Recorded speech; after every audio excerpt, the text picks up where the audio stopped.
And so a lot of the themes in your work go back to the Enlightenment and Enlightenment Now, one of my favorite books ever. And I have to tell you a couple of things.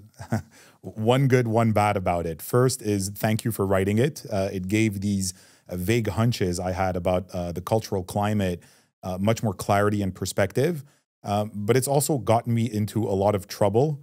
All of this optimism, I'm told, can make me a real buzzkill at dinner parties. Ironically enough. Ironically enough, exactly. So for those who haven't read the book, it goes over the monumental amount of progress we've experienced since the Enlightenment on virtually every dimension of human flourishing, from longevity to eliminating poverty, access to food, safety, democratic governance, and so on. But then fast forward to the 21st century, and for some reason, we suddenly have a hard time acknowledging this progress or deriving any sort of sustainable appreciation for it. There's this intense pessimism in the culture. It's like we go from moral panic to moral panic and we don't know how to stop.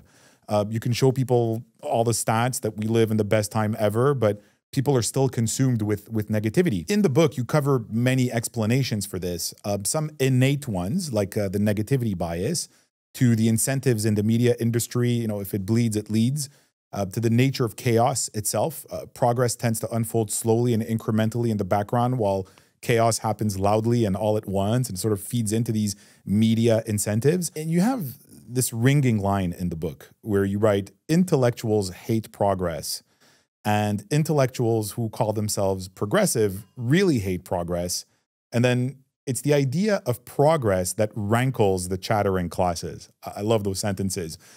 Can you please expand on this a little bit? Why is it, in your view, that intellectuals hate progress so much? And is at least some of the cognitive dissonance that we experience today the result of intellectuals of all forms, not just academics, but online pundits and politicians and so forth, sort of consistently failing to give the reality of progress its due? Yeah, some of it is because of the cognitive biases that you identified, the negativity bias.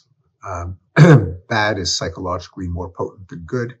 The availability bias, namely that we estimate risk and probability by how easy examples come to mind. The media are kind of a availability machine. They feed us with memorable images and narratives and prototypes. Some of it is also because intellectuals themselves are an elite clique or faction. They're in competition for status and prestige with other elites, business, government, religion, military.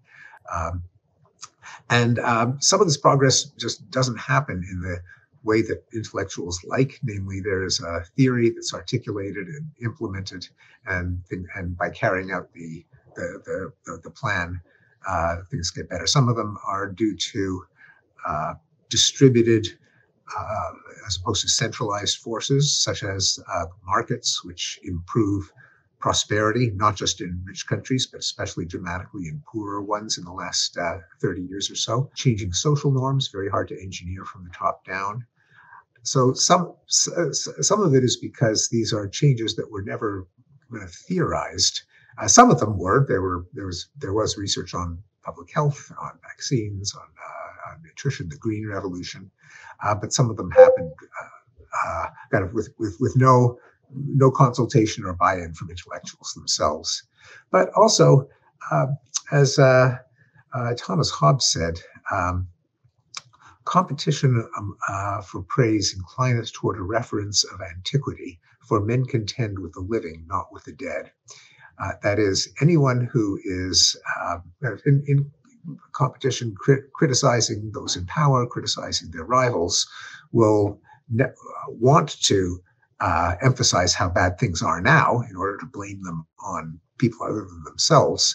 And whereas the past often seems unduly rosy, simply because it shows how far we have declined, and the fault is the people I disagree with. Now, I have to add, that having been said, the progress that I documented in Enlightenment Now, and before that in specifically with reference to violence in the Better Angels of Our Nature, didn't automatically happen. There's nothing in the universe that makes things better and better.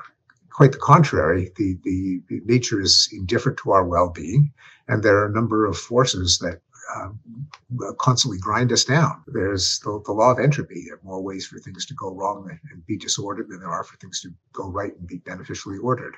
There's evolution, which means that germs and parasites and spoilage organisms are constantly evolving to eat away at us, our bodies, and our food. There's the darker side of human nature that we've already spoken about. So left to our own devices, things don't get better; they get worse. Things get better only because people try to solve problems, and they use faculties such as empathy, such as rationality and reason, trial and error, learning from mistakes, in order to eke out bits of progress by implementing various institutions, gadgets, laws that work, like vaccines, like democracy, like the rule of law, like international organizations. These are the causes of which progress is in effect. It doesn't just happen. And if those causes are disabled, then things can get worse. And we know, just even in the graphs that I plotted, things sometimes do get worse.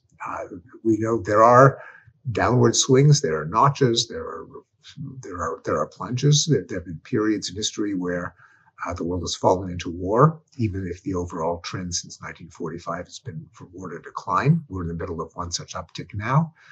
We know that nutrition and can go into reverse, such as in Mao Zedong's Great Leap Forward, ironically named since it led to the greatest man-made famine in history.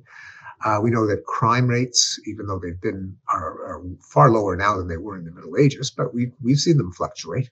So things can get worse. And my argument ultimately is not that things get better, but they get better for certain reasons. The ones that I associate with the Enlightenment, such as science, democratic governance, institutions of rationality like a free press, if those causes are disabled, I predict things will get worse. And there's serious reason to believe that right now we are seeing an erosion of some of the contributors to progress. What are you referring to exactly? Well, the international community, such as the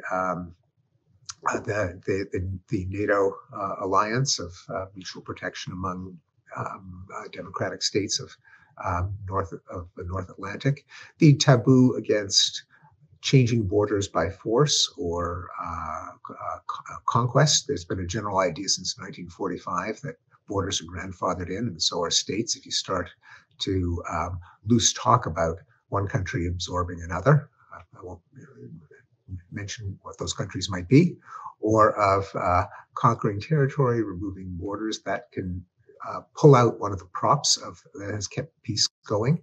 Free trade, not only as the major source of global prosperity and reduction of global extreme poverty, but also as itself a pacifying force. This is a major idea in the Enlightenment, that trade between countries disincentivizes them from attacking each other, because you don't kill your customers, you don't kill your debtors. Particular innovations such as vaccines, which have saved hundreds of millions of lives and astonishingly are being discredited by no one less than the Secretary of Health and Human Sciences.